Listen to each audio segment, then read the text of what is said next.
13h-15h, Europe 1 Info. Il est 13h15, c'est l'heure d'accueillir Brigitte Millot pour la chronique santé. Bonjour docteur Millot. Bonjour tout le monde. Brigitte, c'est avec une grande tristesse que nous avons appris le décès de Nathalie Baye des suites d'une maladie à corps de Lévy. C'est une maladie très peu connue du grand public. De quoi s'agit-il exactement, Brigitte ? Oui, effectivement, elle est peu connue et c'est pourtant la deuxième cause de démence après la maladie d'Alzheimer. C'est une maladie complexe qui touche environ 250 000 personnes, vous voyez, c'est fréquent, et qui s'apparente par certains côtés à la maladie d'Alzheimer et par d'autres à la maladie de Parkinson. Donc difficile de poser le diagnostic. Il existe là aussi une accumulation de protéines qui va finir par toucher les neurones un peu partout dans le cerveau. Il existe des troubles cognitifs à type de confusion, des troubles du comportement, de la mémoire, mais aussi des troubles moteurs comme une lenteur au mouvement, une spasticité ou des tremblements au repos.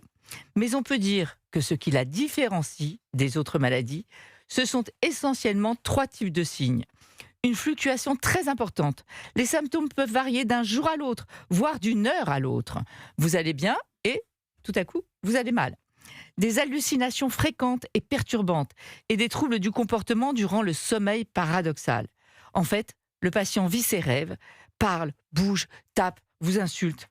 Alors oui, au début, le diagnostic est souvent confondu avec les autres maladies, même si les troubles de la mémoire sont beaucoup moins fréquents. Mais cette maladie a surtout une évolution imprévisible et très variable d'un individu à l'autre. En fait, il n'existe pas de réel marqueur pour poser un diagnostic de certitude au début. Mais c'est l'évolution des symptômes qui permet de savoir. Et il n'existe encore malheureusement pas de traitement pour la guérir, mais de nombreuses pistes sont à l'essai, notamment l'immunothérapie pour lutter justement contre cette fameuse protéine responsable de la maladie.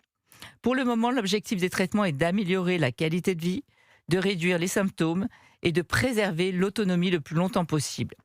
Il est important de tenir compte de l'impact de cette maladie sur la famille, sur les proches.